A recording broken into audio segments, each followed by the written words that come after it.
हमारा आज का टॉपिक है static static static members. Static members में मैं आपको दो चीजें पढ़ाने वाला हूं। पहली चीजें पढ़ाना चाहता हूं स्टैटिक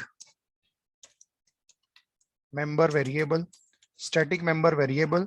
और जो सेकंड चीज पढ़ाना चाहता हूं वो पढ़ाना चाहता हूं स्टैटिक मेंबर फंक्शन। जावा होगा तो स्टैटिक मेंबर फंक्शन की जगह मेथड बोलते हैं। सर मैं आपको बता दूं, ये कंसेप्ट इतना very very very very very important चीज है सर। और ये कंसेप्ट आपको हर टेक्नोलॉजी में काम में आएगा और इसका कंसेप्ट नहीं बदलेगा, कुछ नहीं बदलने वाला। लिखने का वे शायद थोड़ा सा बदल जाए लेकिन कंसेप्ट बिल्कुल सेम रहेगा। और ये वेरी वेरी वेरी इंपॉर्टेंट है। डेवलपमेंट में तो सबसे ज्यादा इन चीजों का क्या किया जाता है, यूज किया जाता है। ये मोस्टली प्रेफरेबल चीजें जो हम डेवलपमेंट के अंदर में क्या करते हैं, यूज करते हैं। तो चलिए हम सबसे पहले जो पढ़ना चाहते हैं हम पढ़ लेंगे static member variable. Static member variable अगर हम बुकिश डेफिनेशन में देखें ना, बुक में अगर आप पढ़ोगे, अगर आप एग्जाम में लिखोगे तो उसमें इतना भी लिख दिए तो आपको मिल जाते हैं। whenever we declare any member variable, whenever declare any member variable along with the keyword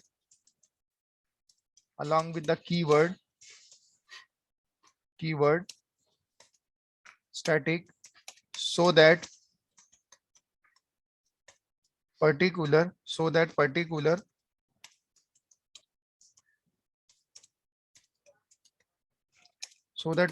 member variable is called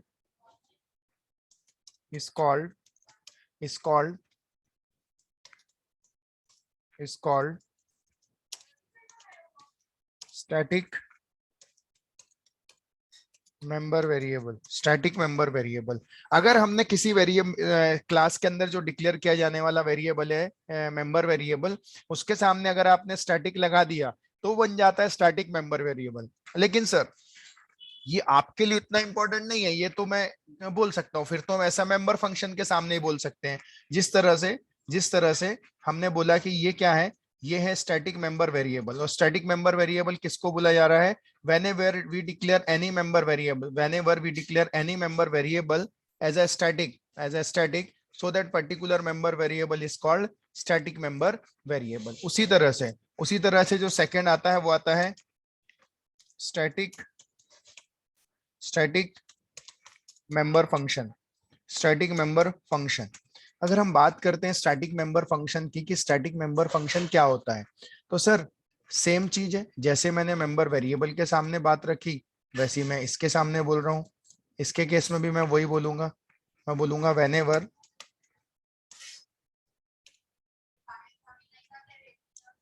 whenever any member function declare with the keyword static so that particular member function is called static member function। Sir ये मिलेगी आपको book में, आपने ये पढ़ लिया, exam में लिख दिया, आप पास भी हो जाओगे सर। लेकिन सर हमारे लिए ये इंपॉर्टेंट बिल्कुल नहीं है, ये पॉइंट्स हमारे लिए बिल्कुल इंपॉर्टेंट नहीं है। ये तो just knowledge point of view आपको याद रखना है। लेकिन एक्चुअली ये दोनों चीजें क्यों आई, इसके पीछे आप इंपॉर्टेंस समझिए। चलिए मैं आपको समझाता हूं कि स्टैटिक मेंबर वेरिएबल क्यों आया सबसे पहले।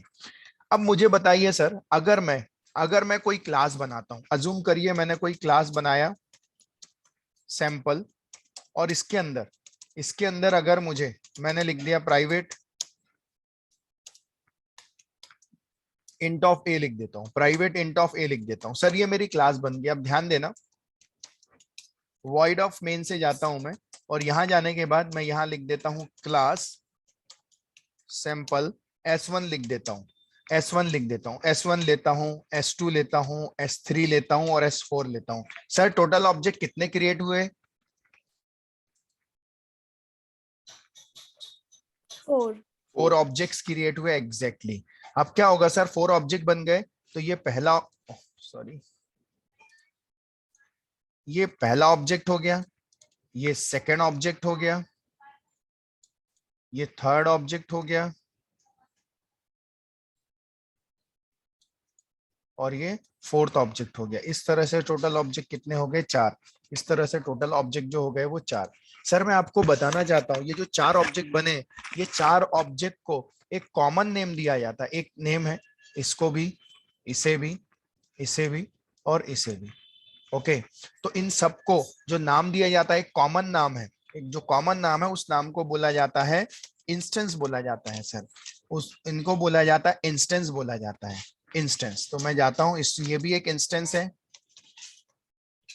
ये भी एक इंस्टेंस है, ये भी एक इंस्टेंस है, और ये भी एक इंस्टेंस है। इस तरह से अलग अलग 4 इंस्टेंस है, और हर इंस्टेंस का एक नाम है।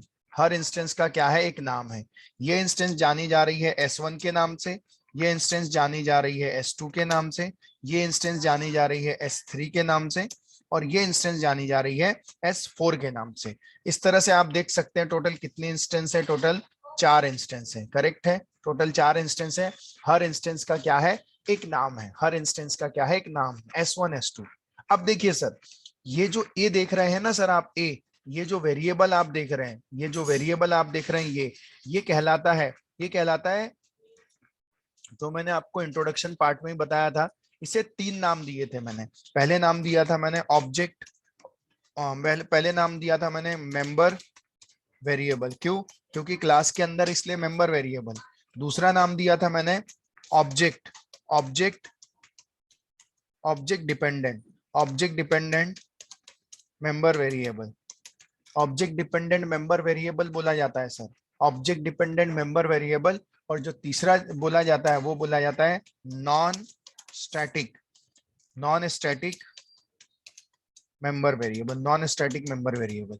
सर आप समझिए, इसे ऑब्जेक्ट डिपेंडेंट मेंबर वेरिएबल क्यों बोला जाता है, क्योंकि ये जो ए है ना, ये ऑब्जेक्ट पर डिपेंड होता है, ऑब्जेक्ट पर डिपेंड होता है। मतलब मैं आपको बताना चाहता हूं, जितनी बार ये ऑब्जेक्ट क्रिएट होंगे, जैसे यहाँ S1 हुआ, यहाँ जाके ए क्रिएट हुआ और उसमें आ गई गार्बेज वैल्यू, वैसे ही यहाँ भी जाके ए क्रिएट हुआ और उसमें भी क्या आ गई, गार्बेज वैल्यू आ गई sir.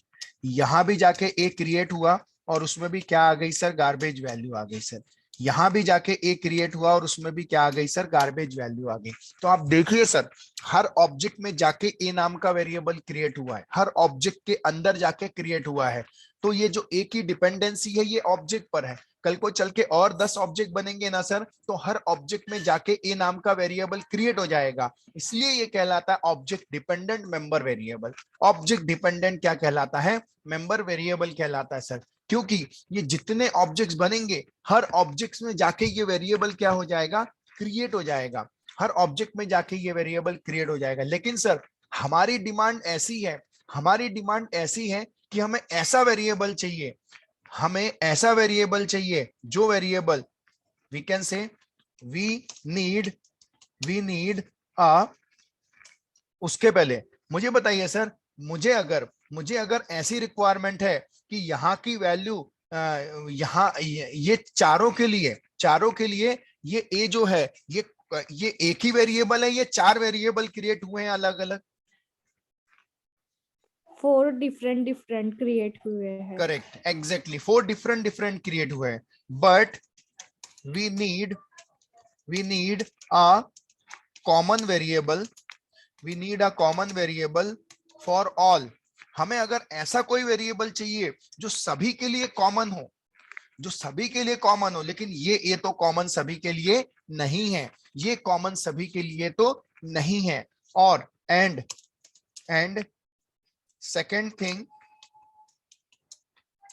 There are no dependency from object. और हम ऑब्जेक्ट पर डिपेंड ना रहें, मतलब यहाँ ए क्या हो रहा है, ऑब्जेक्ट पर डिपेंड हो रहा है। क्यों, क्योंकि जितनी बार ऑब्जेक्ट क्रिएट होगा उतनी बार वो वेरिएबल्स क्या होंगे, क्रिएट होंगे। लेकिन हमें ऐसा वेरिएबल चाहिए, हमें ऐसा वेरिएबल चाहिए कि हमारी डिपेंडेंसी ऑब्जेक्ट पर ना हो। तो ऐसे केस में देखिए सर, मैं क्या करता हूं, ये जो आप देख रहे हैं, ये जो आप देख रहे हैं, मैं जाता हूं, इसको मैं इस तरह से नीचे करता हूं, और मैं यहां जाके यहां जाके मैं यहां लिख लेता हूं स्टैटिक इंट ऑफ बी।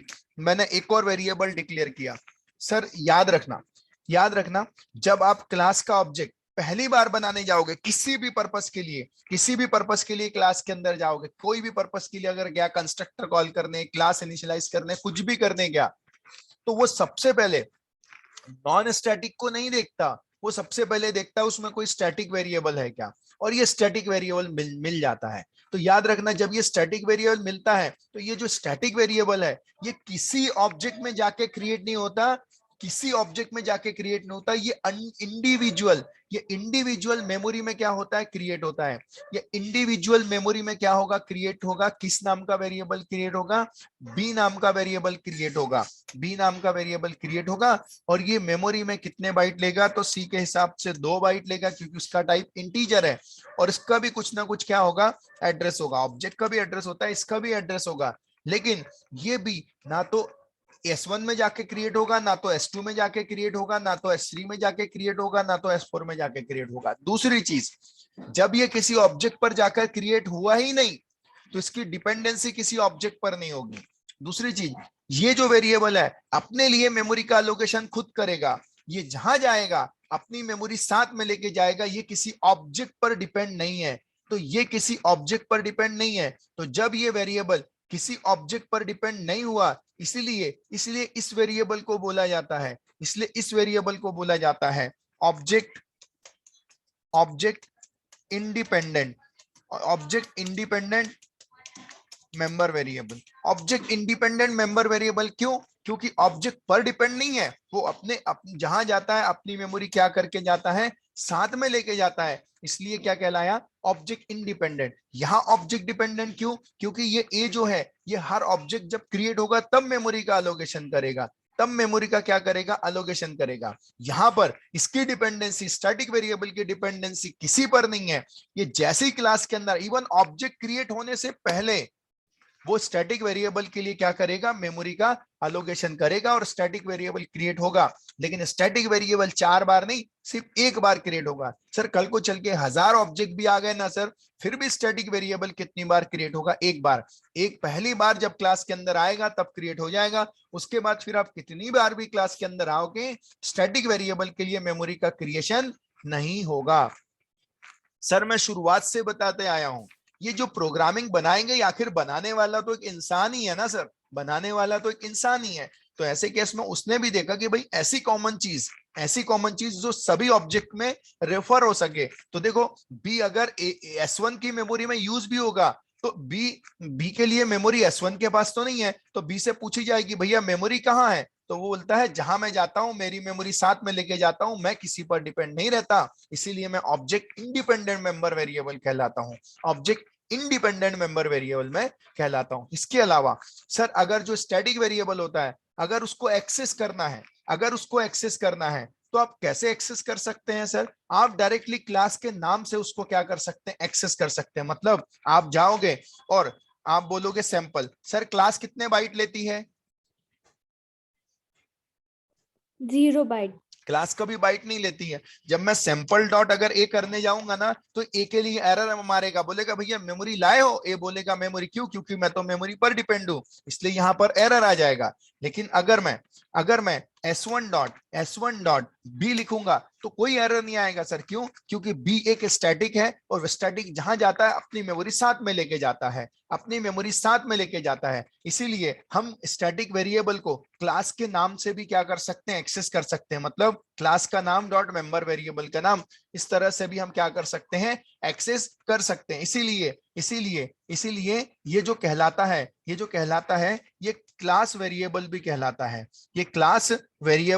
है, क्यों? क्योंकि क्लास के थ्रू भी हम क्या कर सकते हैं, एक्सेस कर सकते हैं। वो मेंबर वेरिएबल कहलाता है। मेंबर वेरिएबल तो ये भी होगा, लेकिन इसको एक स्टैंडर्ड नाम दिया गया क्लास वेरिएबल, क्योंकि हम क्लास के थ्रू भी क्या कर पा रहे हैं, एक्सेस कर पा रहे हैं। Are you getting it? मतलब हम कैसे एक्सेस कर पा रहे हैं, क्लास का नाम डॉट वेरिएबल का नाम, इस तरह से भी हम क्या कर पा रहे हैं, एक्सेस कर पा रहे हैं। ऑब्जेक्ट इंडिपेंडेंट क्यों हुआ सर? क्योंकि जितनी बार ऑब्जेक्ट बनेगा, जितनी बार हर ऑब्जेक्ट में जाके वो क्रिएट नहीं होगा, वो सिर्फ एक बार क्रिएट होगा और सबसे पहले वही क्रिएट होगा, इसलिए उसकी डिपेंडेंसी ऑब्जेक्ट पर नहीं हुई, और चूंकि उसके सामने स्टैटिक कीवर्ड लिखा है इसलिए वो कहलाएगा static member variable, static member variable कहलाएगा सर। तो अगर आपकी ऐसी नीड है कि ऐसा वेरिएबल जो सभी इंस्टेंस के लिए, सभी ऑब्जेक्ट के लिए कॉमन हो, ऐसा वेरिएबल को आप क्या बताओगे? स्टैटिक। और याद रखना, स्टैटिक वेरिएबल पूरे के पूरे प्रोग्राम में सिर्फ एक बार क्रिएट होता है, only created once, irrespective of number of object. आपके ऑब्जेक्ट कितने भी हो लेकिन वो वेरिएबल कितनी बार क्रिएट होगा? एक बार। तो मैं लिख देता हूं, static variable are created once irrespective of number of objects। Sir आपके नंबर ऑफ ऑब्जेक्ट्स कितने भी हो, आपके नंबर ऑफ ऑब्जेक्ट्स कितने भी हो, कोई प्रॉब्लम नहीं है, लेकिन उसका क्रिएशन कितनी बार होगा? एक बार। किसका? स्टैटिक वेरिएबल का। ऑब्जेक्ट आपके 1000 भी बनेंगे लेकिन वो स्टैटिक वेरिएबल कितनी बार क्रिएट होगा? और एक बार। कब? जब पहली बार वो क्लास के अंदर आएगा तो सबसे पहले स्टैटिक वेरिएबल का ही क्या होगा? क्रिएट होगा। और जो स्टैटिक वेरिएबल होते हैं जब वो रेफर किए जाते हैं तो वो क्लास के नाम से भी रेफर किए जाते हैं, और वो इसलिए रेफर कर सकते हैं क्योंकि स्टैटिक वेरिएबल जहां जाता है अपनी मेमोरी साथ में लेके जाता है। दूसरी चीज, वो क्लास कोई बाइट नहीं लेती। इस तरह से भी आप क्या कर सकते हो? रेफर, मतलब उनको कॉल कर सकते हो। अब कुछ और चीजें जो हम ध्यान से हमें पढ़ना है, नोट डाउन करने लायक जो चीजें होती हैं वो ये है। सबसे पहली चीज कि we can use static member variable inside non static member function. हम नॉन स्टैटिक मेंबर फंक्शन में भी स्टैटिक वेरिएबल को यूज कर सकते हैं। क्यों? क्योंकि नॉन स्टैटिक के अंदर, अगर मेंबर फंक्शन के अंदर अगर नॉन स्टैटिक वेरिएबल है तो उनके लिए मेमोरी ऑब्जेक्ट लाता है, और जबकि स्टैटिक मेंबर वेरिएबल भी नॉन स्टैटिक के अंदर यूज हो सकते हैं लेकिन उनके लिए मेमोरी ऑब्जेक्ट नहीं लाता। वो जहां जाते हैं अपनी मेमोरी साथ में लेके जाते हैं, इसलिए उनकी डिपेंडेंसी कभी भी ऑब्जेक्ट पर नहीं होती। But we cannot use non static member variable। लेकिन जो नॉन स्टैटिक मेंबर वेरिएबल है, we can not use non static variable inside static member function. Static member function के अंदर हम क्या नहीं कर सकते? But we can not use non static member variable. जो नॉन स्टैटिक मेंबर वेरिएबल्स होते हैं वो हम क्या नहीं कर सकते? We can not use non static member variable inside static. क्यों? क्योंकि स्टैटिक कभी भी मेमोरी की बात नहीं करते, वो जहां जाते हैं अपनी मेमोरी साथ में लेके जाते हैं, और जबकि नॉन स्टैटिक को क्या लगती है? मेमोरी। इसलिए जो कोई भी नॉन स्टैटिक चीजें आप स्टैटिक के अंदर में यूज नहीं कर सकते। ये जो सेकंड पॉइंट है सर, ये डिटेल में पढ़ेंगे जब मैं आपको स्टैटिक मेंबर फंक्शन पढ़ाऊंगा।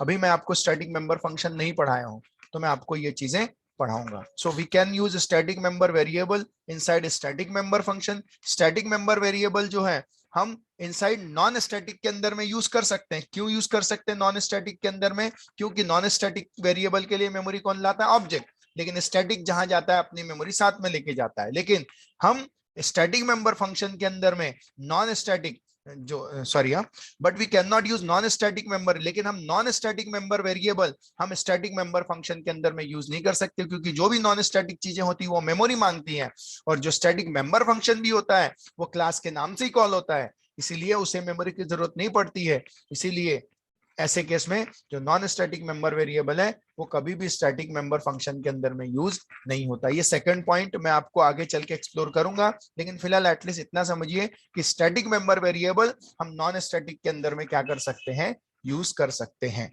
अब चलिए हम प्रोग्राम बनाना स्टार्ट करते हैं। यहां तक समझ में आया क्या इतना?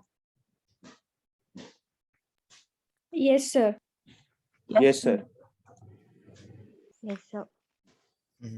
निकिता, महिमा, दीपाली, Yes, sir. अरे आवाज आनी चाहिए ना, नाश्ता वाश्ता कर लिया करो। आप लोग तो आराम से बैठ के नाश्ता भी कर सकते हो, मेरे पास वो फैसिलिटी नहीं है क्योंकि मैं पढ़ा रहा हूँ। लेकिन आप लोग तो बढ़िया ब्रेकफास्ट करते करते भी पढ़ सकते हैं, चाय कॉफी पीते पीते भी आराम से, या ठंडी लग रही तो बिस्तर में दबे हुए भी क्लास कर सकते हैं। लेकिन आवाज आज आनी चाहिए, आवाज आनी चाहिए। चलिए अब हम जाते हैं और हम क्या करते हैं, स्टार्ट करते हैं।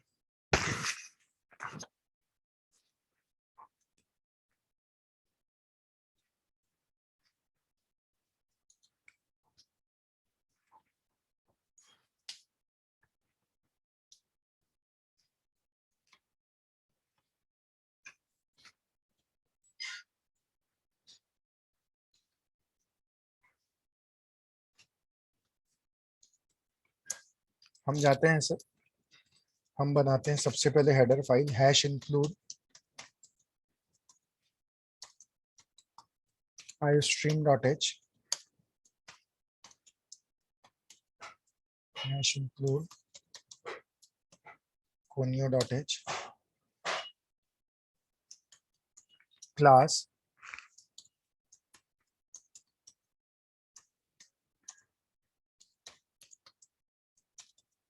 प्राइवेट में, और हम जाते हैं इंट में a ले लेता हूं और यहां लिख लेता हूं static int of count.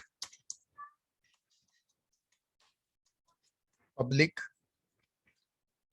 Public मैं जाता हूं मेंबर फंक्शन, हाँ ले लेता हूं void of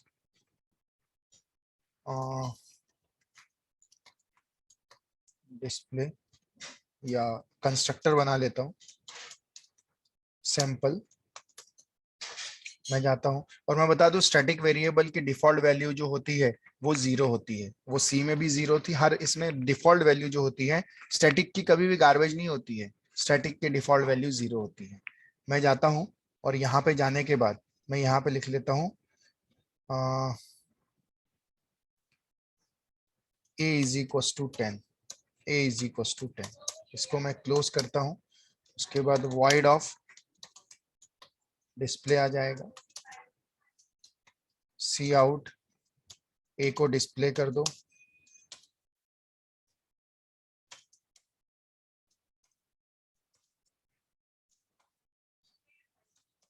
void of main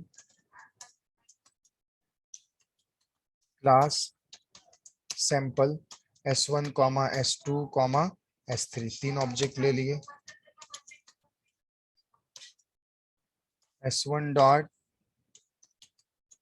display, s2 dot display, s3 dot display,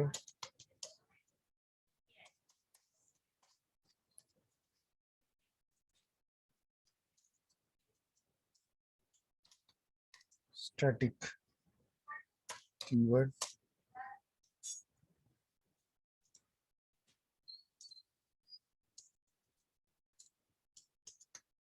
static. अब देखिए सर मैं जब जाता हूं तो ध्यान दीजिए ऑब्जेक्ट बन रहा है, एरर क्यों आया भाई, ओके, डिक्लेरेशन टर्मिनेटेड इनकरेक्टली, अच्छा कंस्ट्रक्टर बनाया ना मैंने तो ओपन क्लोज ब्रैकेट ही नहीं दिया, कंस्ट्रक्टर डिफॉल्ट कंस्ट्रक्टर बनाया। देखो s1 s2 s3 कितने ऑब्जेक्ट है, तीन, तो उसके लिए कंस्ट्रक्टर 3 बार कॉल होगा। s1 की मेमोरी में a में 10 आएगा, अब s2 की मेमोरी में a में 10 आएगा, अब s3 की मेमोरी में a में 10 आएगा। अब नीचे आएगा, अब s1 डॉट डिस्प्ले, s1 का a डिस्प्ले किया, अब s2 का a डिस्प्ले किया और s3 का a डिस्प्ले किया, तीनों केस में 10 10 और कितना आ जाएगा 10। देखो आउटपुट में कितना आ गया 10 10 और कितना आ गया 10। क्यों? क्योंकि ये जो a नाम का वेरिएबल है, ये जो a नाम का वेरिएबल है सर जो अभी हमने देखा, अगर आप देखेंगे तो a नाम का वेरिएबल क्या हो रहा है, ये जो a नाम का वेरिएबल देख रहे हैं आप, हर ऑब्जेक्ट में जाके क्या हो रहा है, क्रिएट हो रहा है, हर ऑब्जेक्ट में जाके क्रिएट हो रहा है। मैंने बताया था सर, लेकिन स्टैटिक वेरिएबल हर ऑब्जेक्ट में जाके क्रिएट नहीं होगा, किसी ऑब्जेक्ट में ही जाके क्रिएट नहीं होता, वो अलग से क्रिएट होता है। और कितनी बार क्रिएट होता है, तो सिर्फ एक बार क्रिएट होता है, सिर्फ क्या होता है, एक बार क्रिएट होता है और सभी के लिए कॉमन रहता है। तो मैं काम करता हूं, यहां जाके लिख लेता हूं count plus plus, count plus plus, चलिए अब आप लोग मुझे बताइए कि क्या आउटपुट आएगा जब ये प्रोग्राम एग्जीक्यूट होगा और मैं यहाँ पे जाऊंगा, ए को प्रिंट करूंगा, उसी तरह से मैं काउंट को भी प्रिंट कर दूंगा। काउंट एक स्टैटिक वेरिएबल है, एक स्टैटिक वेरिएबल को डिक्लेयर करना है तो मैंने यहाँ पे स्टैटिक बता दिया, लेकिन याद रखना कंस्ट्रक्टर 3 बार चलने वाला है। ए में वैल्यू 3 बार, काउंट 3 बार इंक्रीमेंट होने वाला है। मेरे क्वेश्चन को ध्यान से सुनिए तो उसी में आंसर है। पहली बात, स्टैटिक वेरिएबल कितनी बार क्रिएट होगा? एक बार। कंस्ट्रक्टर कितनी बार चलेगा? 3 बार। हर ऑब्जेक्ट में जाके एक ही वैल्यू सेट कितनी होगी? 3 बार। लेकिन काउंट सबके लिए कॉमन है, काउंट सब एक ही बार क्रिएट होता है, एक ही बार हर किसी भी ऑब्जेक्ट में जाके क्रिएट होगा। इनिशियली स्टैटिक वेरिएबल की डिफॉल्ट वैल्यू कितनी होती है? 0 होती है। तो मुझे बताइए जब ये सारा प्रोसेस होगा और प्रोसेस होने के बाद ये क्लास यहां से शुरू हुई है सैंपल, ओके, और ये प्रोसेस होने के बाद जब ये डिस्प्ले करेगा तो आउटपुट में कितना आएगा बताइए? 0. ओके, आपका आंसर है 0। कोई और?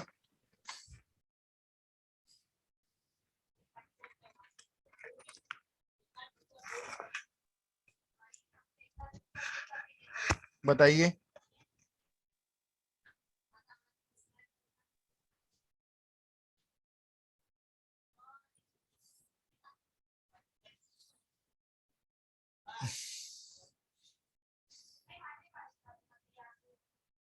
सोचिए सर और बताइए क्या है। कंस्ट्रक्टर चल रहा है, उसमें वैल्यू आ रही हैं, क्या है?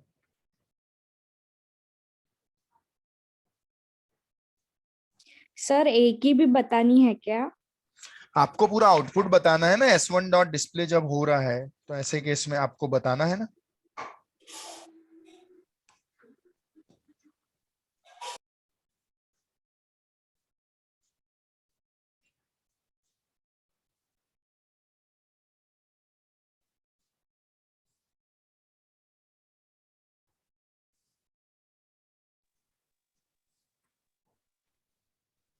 आउटपुट बताइए।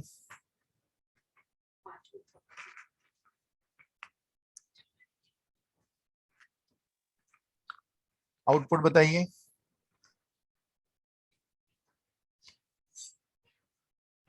क्यों? किसी की आवाज नहीं आ रही है? प्रणय, महिमा। सर पहले ए की वैल्यू 3 बार डिस्प्ले होगी और फिर काउंट की एक बार 0। दीपाली, निकिता। सर 10 0 10 0 10 0. अच्छा, 10 0 10 0 10 0। हाँ ओके, आफरीन आपको क्या लगता है?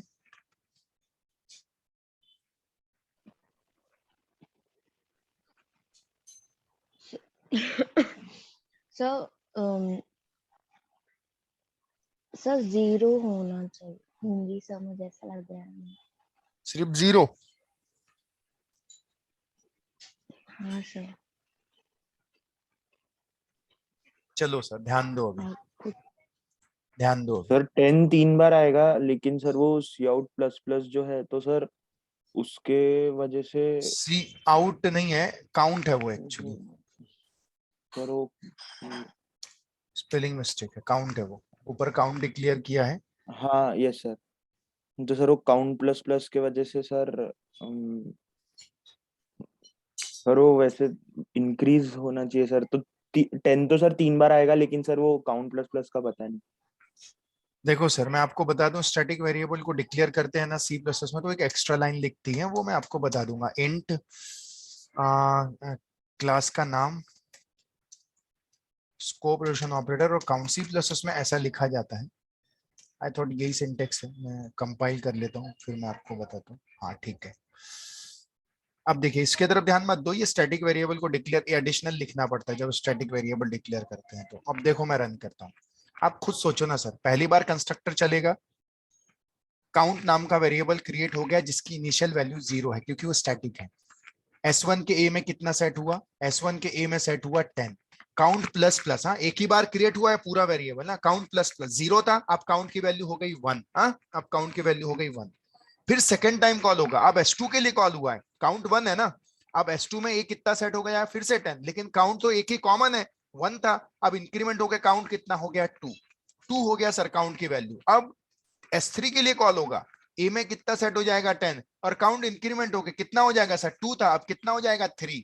अब जाएगा S1 डॉट डिस्प्ले, जब जाएगा तो ए में 10 और काउंट में कितना है 3। S2 डॉट डिस्प्ले, ए में कितना है 10 लेकिन काउंट में कितना है 3। S3 डॉट डिस्प्ले, ए में 10 है लेकिन काउंट में कितना है 3। Get CH end of the program. देखो 10 3 10 3 और 10 3। अरे आ रहा है या नहीं आ रहा है? Yes sir. Yes sir. आप समझिए इस चीज को कि किस तरह से आ रहा है, क्योंकि वो कितनी बार होगा, वो 3 बार होगा। और काउंट कितनी बार इंक्रीमेंट हो रहा है, 3 बार इंक्रीमेंट हो रहा है। स्लैश एन दे देता हूं, नेक्स्ट लाइन पे आ जाएगा। तो सर आप देखिए जब मैं रन करूंगा, फिर से देखो रन करना, जब मेन से स्टार्ट करूंगा, ये S1 के लिए, ये S2 के लिए काउंट 2 हो गया, अब काउंट की वैल्यू 3 हो गई। अब आएगा डिस्प्ले, ये S1 के लिए 10 3, S2 के लिए 10, S2 के लिए हो गया, उसके बाद S3 के लिए 10 3। तो इस तरह से आउटपुट आ जाएगा सर। समझ में आया क्या? Yes sir. तो आपने देखा स्टैटिक वेरिएबल कितनी, वो सबके लिए क्या रहा, कॉमन रहा ना। उसको हर ऑब्जेक्ट में जाके अलग अलग वैल्यू नहीं हुई, एक ही वैल्यू है, लेकिन काउंट की वैल्यू सबके लिए कैसी है, कॉमन है।